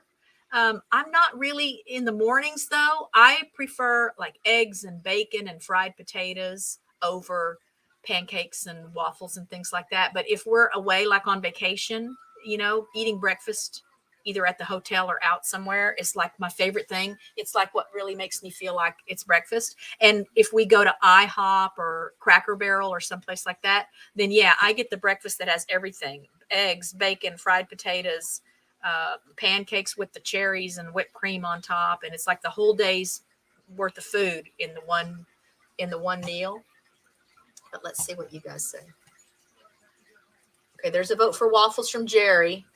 Dogface. Okay, so see, Dogface would like more like my regular breakfasts. Now, I did make not waffles, pancakes and just sausage. We just had breakfast sausage and pancakes last weekend. So if I'm, willing and we've got the stuff around, I'll get up and cook it, just because again, weekends are like a vacation, like a break. Richard doesn't have to get up and go to work. Connie Cleary likes both. There's a hello from Nicole too. Yeah, again, so I met Vicky there and at Dino's channel. Oh, yeah, so I'm sure that's part of it too. If we had one, I would just have to make the time to do it. Waffles and a hot tub. Yeah, that solves lots of problems. You've never had a waffle. I would kind of say that a waffle is sort of a fried pancake. So that's probably not the right way to say it, but you can buy a waffle iron. So I would choose a waffle over a pancake for sure. I just like the texture of a waffle. And my waffles have to have butter on them. And now I've tried to give up sugar, so I use honey for pretty much everything. In fact, when we had the pancakes last weekend, I had butter and honey on my pancakes, and Richard had pancake syrup on his. I don't know if I may have skipped that one. So Erica likes both. So if you can go someplace and find a waffle, and you can sometimes put other stuff on your waffles. So I've had waffles too that have like fruit on them. Maybe that's part of why I like waffle. I mean, I've had pancakes that have fruit on them too. Again, we go to Cracker Barrel and I like to get the pancakes with the cherries on them. I saw a stuffed waffle iron. Oh my gosh, I've never even heard of that. Okay, Nicole is also a waffle fan. Flapsticks. Are those like flapjacks? Yeah, a waffle is a crispy pancake. Yeah, not a fried pancake, but yes, a crispy pancake. Oh, okay. Uh-huh. Again, I think I like the texture of them. Oh yeah, any kind of fruit. Oh, hey, Pete. Okay, you've seen them. It just doesn't interest you. I'm mostly carnivore with some fruit and a Greek salad twice a week. Well, there's keto waffles. What are those called? Chaffles? Chaffles? And it's, I think it's made with cheese. I mean, I think it's just made with cheese. Maybe cheese and eggs, or eggs keto. Those sound good, actually. I read a book about chaffles. I think they're called chaffles. And they sounded very, very good. Okay, flapsticks or sausage on a stick dipped in pancake batter and fried like a corn dog. Oh, my goodness. See, I like bacon better than sausage. Not that that's on the list, but I don't complain if there's sausage. Let's see what other questions I have here for you. Bowling or mini golf? This one was a little tougher for me. I don't come home as sore after playing mini golf as I do when I go bowling, only because we don't do it very often. So maybe I would come home sore after mini golf because we haven't done it in so long. But I like both. I think mini golf is easier. Okay, there's a vote for mini golf from Nicole. Dogface would go for bowling. Okay, the low 6 figures. Oh, no, medium. That's sad. I'm at a point where I would have to decide what I like best based on which hurts less. I need to give me a job over there. Y'all can be thinking about that question while I put up another one. A museum or an amusement park? Anyway, well, all right. At this age, again, I got to think about my age. It would be a museum. One of my favorite memories of traveling was when I was in the UK and we went to Glasgow. So we took the ferry from Belfast across to Glasgow. Saw the first live guy in a kilt. Not that I've seen dead guys in a kilt, but the first time I actually saw in life, in real life, a man in a kilt was in Glasgow. Just a guy on the street walking around in a kilt. And we went to a museum there in Glasgow. It starts with a K. I think that's the one. I think we went to a couple of museums. And I mean, there's like ancient pottery and stuff that would just blow your mind. But I got to see a William Hogarth painting, a portrait. William Hogarth is my favorite artist. Not a lot of people know him. We have a goose named Hogarth. We have our little artist gooses that hatched 2 years ago, Easter 2 years ago. It was Hogarth, Picasso, Monet, and Rembrandt. We lost Rembrandt to that bobcat. Rembrandt was fighting with the bobcat, and he didn't make it.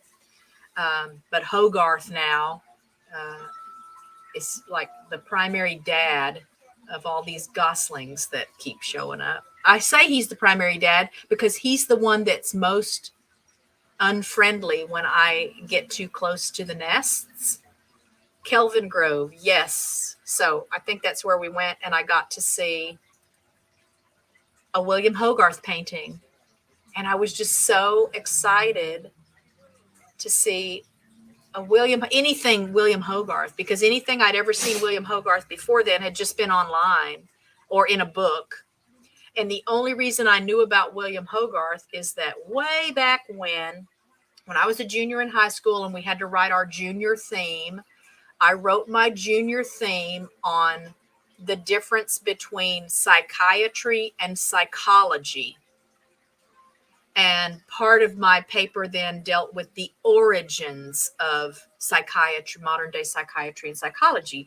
And believe it or not, William Hogarth factored into that because he has a series of etchings. So etchings on metal. And the series is called The Rake's Progress. I think that's right. Let me look that up.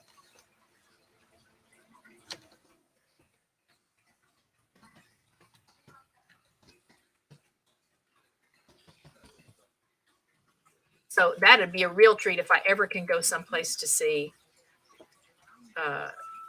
one of those. Okay, I'm looking for, not the Metropolitan Opera. I guess they've done an opera based on William Hogarth's The Rake Project. Okay, what's this? smarthistory.org. Here we go. I'm going to just share this link with you. If you guys want to look up some amazing stuff. Yeah, because it looks like all the etchings are here on this page. So here's a page. This is smarthistory.org. A Rake's Progress, or A Rake's Progress. A Rake's Progress. Okay. And these are etchings. And it just blows my mind to see how detailed these are. But I guess the reason it came up for my paper is that some of the some of the content in these etchings has to do with like a man that's institutionalized or he's mentally ill. And I came across, anyway, these etchings. I don't know that even made it into my paper, but I learned about William Hogarth because I was studying about psychiatry and mental illness and psychology and just how we got where we are, or how we got where we were way back then. That's been a long time ago now, since I was a junior in high school.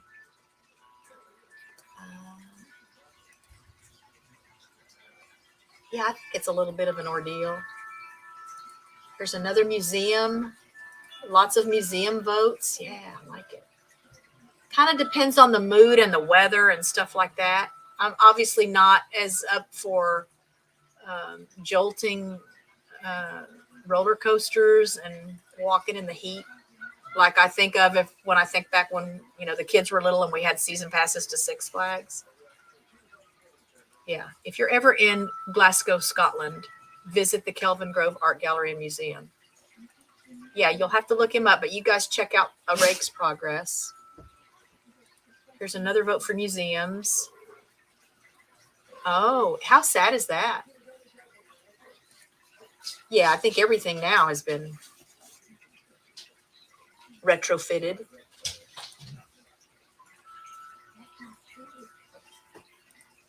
Yeah, and if you missed that, there's that link for the William Hogarth stuff. But he was an artist. He did other things besides these engravings, and he was a painter. Does beautiful work. Hello, Dancing Alone with Reynolds. How are you? Thanks for being here today. Thank you. Thank you. Yeah, he's amazing. And I would never have known about him except for writing that paper and doing my research. So it just made sense when I decided I always do themes when we have baby animals, ducks and geese, or when we've had like litters of foster puppies and stuff. They always get theme names. And so my ducks started out with wine names. They all had names of wines. And then they had babies that all had names of herbs and cheeses, herbs and cheeses. And then we got the first batch of goslings, and they had the artists' names. And then we got another batch of goslings, and they had colors. They were all colors. Oh, no. In between those two batches of goslings, we had another batch of ducklings, and they were the sweets. So we had cannoli and strudel and praline and names like that.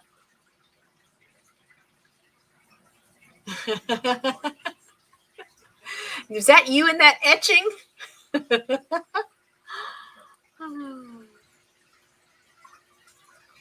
Nick, how are you? There's my friend Nick at Multi-Hunter 24/7, a Texas neighbor of ours who's growing and growing. And definitely you guys need to go check out his channel. A lot of living vicariously that you can do through what he shares on the channel there.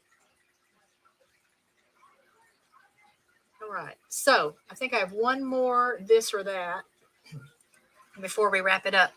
Music or books? Wow, this was hard for me too, y'all. So my first thought, as odd as it may seem, was that it would be music. Because if I ever went blind, then I could always still listen to music. And then I thought, wait a minute, what if I went deaf? And then I could still read.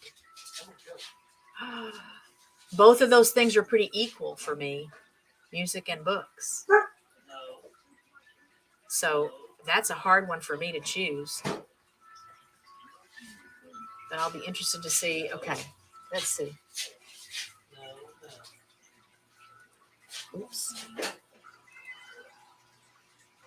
Dogface is going to get a Doberman puppy in a few months once the house is sold. So excited and enjoying the peace with the kitty beforehand. I think I've just secured one from the litter. Sweet. How sweet. Okay, so Dark Lord Minute would pick both. Music while reading. Oh, my goodness. Maybe that's the answer. Maybe that's the answer, y'all. No. But if you had to pick one, I mean, so I guess the qualifier there is that if you had to pick one and you had whatever abilities or senses you needed to enjoy it, what would it be? And so I would pick music. I would pick music. I mean, you can even be listening to music while you're sleeping, or it doesn't take any effort. Oh, books about music. There's another way to combine it. Yeah, see, I think I need both. But if I had to pick one, I do think I would pick music. Did anyone see the film Turner? Great movie, but it might only be important to artists or people that really enjoy good acting and boring nerdy stuff. No, I don't think I've seen it. I'll have to look that up. You guys look that up. We'll do a report next week. So she's checked out your channel. Oh, he's taken down some big ones, let me tell you.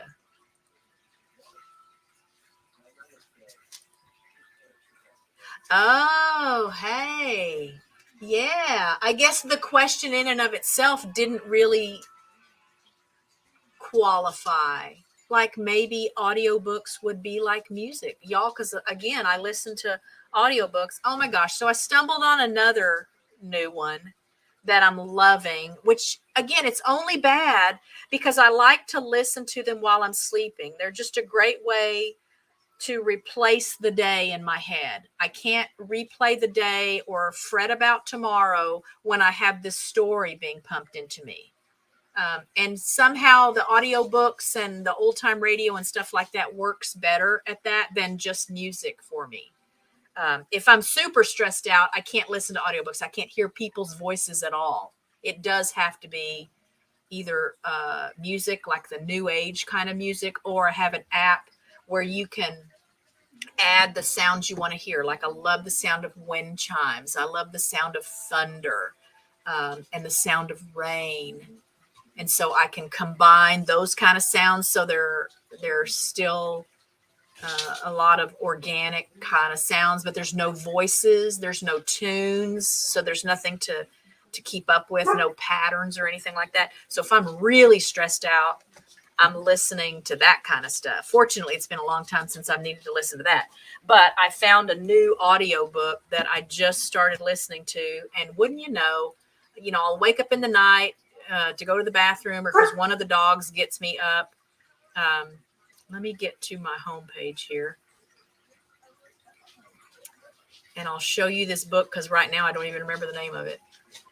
All right. The name of the book is now I didn't know that when it started. This was just, I only put this book in my watch later books playlist because it's really long. It's 18 hours of audiobook. So I thought, okay, I can just let that one run for several nights then. And, before it goes to the next book. Okay. It's called, I'll bring it up on screen and then I'll show y'all the book. Let's get back here. I'll share my screen. It's called Dark Corner. Yeah, it's called Dark Corner. And it's about vampires, but not like I would think about vampires. I started out, didn't know anything about the book. I love this narrator, this person doing the reading. All right. Thanks for popping in. Be blessed. I'm glad to see you here today. Oh, there you go. There's a way to think of it realistically. Okay. Dogface is in need of good dog names, which makes me think of when we had the Star Trek litter of foster pups. It was 3 boys. We had Bones, Spock, and oh my gosh, what was the third one?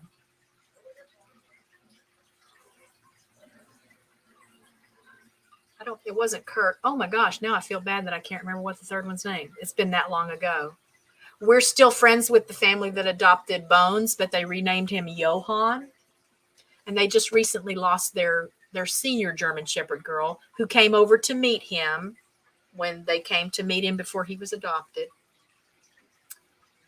Bones, Spock, and oh my goodness, I'm going to have to look that up. I'll let you guys know next week what it was. Let me see. Somewhere I have videos.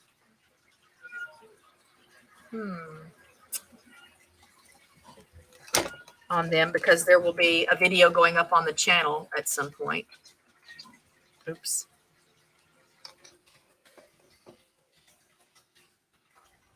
If I could spell right.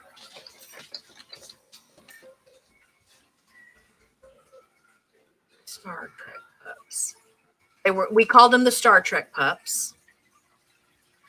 Anyway, somewhere I have videos saved to the computer so that I can put a video about them together to share on the channel. But y'all can post in the comments. In fact, in the comments for this video after the live ends. And if you're watching, if you're part of the rewatch crew, I need to be better about thanking you for watching after the stream ends. I know not everybody can be here while the stream is live. So for those in the chat right now and for those that are watching later, leave a comment with some suggestions for Doberman puppy dog names. So Dogface will have a list to work with when he's ready to name his puppy.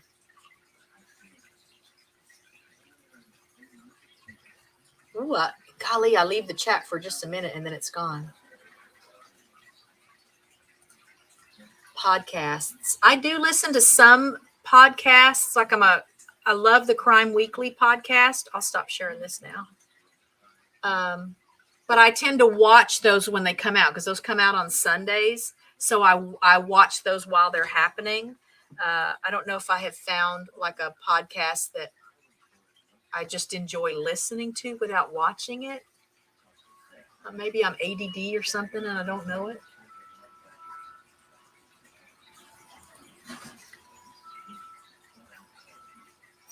Okay, there's some stuff to put on my list. Yeah, I don't think that was his name. I feel bad now. I can't remember. Maybe Richard would remember. A lot of good suggestions here. Yeah, we try to also wait to at least get kind of an idea of what they're like.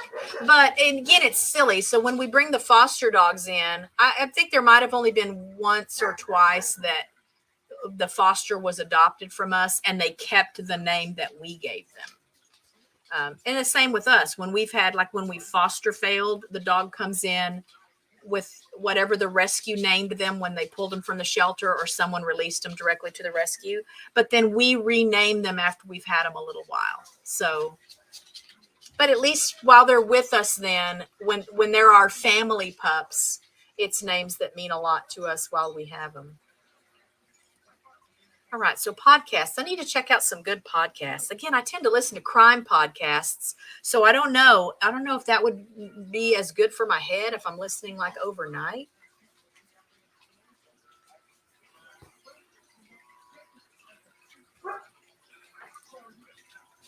Oh, yeah. So that was Connie's suggestion, I think, for your pup, Dogface. All right. Last call if anybody wants to come up and say hello before I call it a day, because the feeding rounds will start here very, very soon. It's kind of cloudy today, but that's nice because it's cool. I made the mistake the first day I went across the street to get mulch to cart over in the wheelbarrow to put in the garden because I did it like at 1 in the afternoon and it was just too stinking hot. So I brought one wheelbarrow full over. Now, I also had not cut my gate yet into the cattle panel. Give me 1 second. Hey. Hey. No.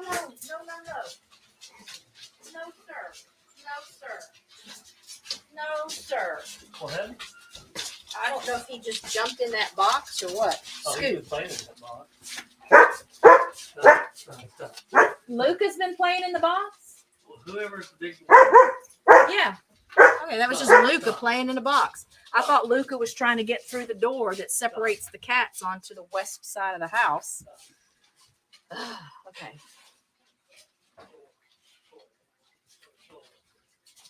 Okay, yeah, I'm going to check out some podcasts, y'all.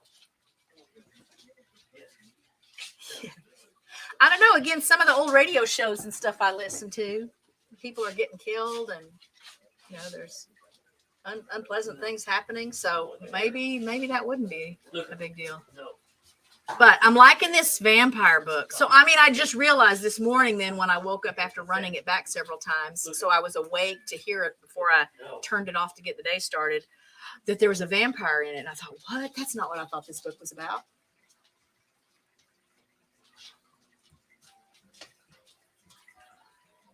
Oh, speaking of Mars Colony 1, 2, and 3, not that I'm familiar with that, though, Schultze. Are you familiar with Kim Stanley Robinson's Mars trilogy, Red Mars, Blue Mars, and Green Mars?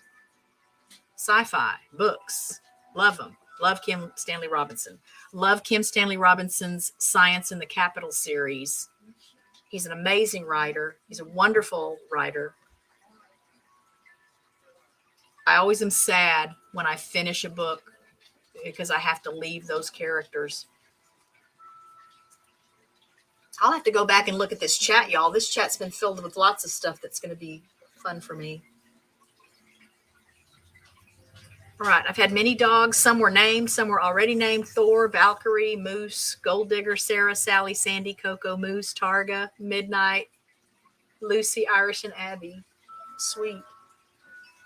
Yeah, again, y'all feel free to comment under the video once the video is not live anymore with dog names. It's like naming a baby.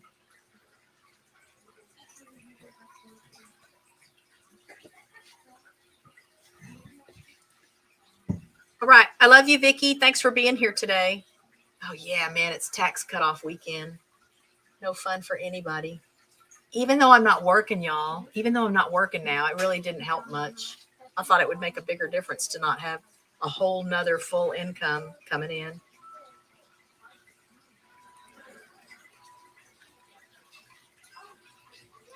All right, so I think that's it. We won't do any on this days today. I had a good time. I'm glad I'm going to go ahead and do my Friday lives because these are fun for me. These are good for me. I've watched a lot of Amazon Prime movies. Like I'm really geeking out over UFO and alien stuff this last week or so.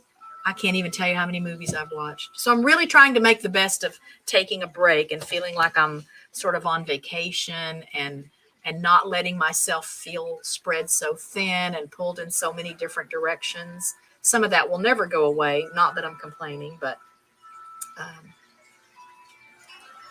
I just thank you guys for being here. I thank you for your support. I thank you for the text messages I've received and the emails I've received and all the sweet comments you guys have left.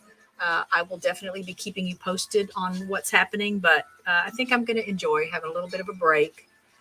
And I will have some garden updates soon. But cross your fingers for our garden because it can be hard on these little plants to, they started out as seedlings in those plastic things.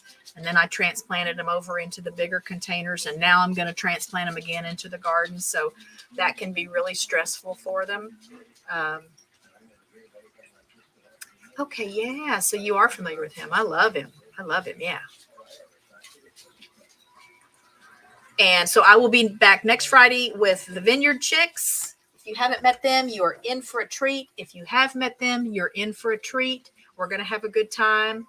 I will leave the chat open as always so you guys can say your farewells. I appreciate all of you. I love you very much. Be safe, be happy, be well, be blessed. Take a break if you need one. I pray for all of you guys every day. I thank you in advance, those of you who are praying for me. And again, I'll see you next Friday. I do have shorts going up every day, so I'm not completely disconnected, but those are just on the schedule. You can schedule those in advance. So that I'm not even having to work on that right now, but I'll see you next Friday. I love you all. Have a great weekend. Happy tax day. And be blessed. Love you.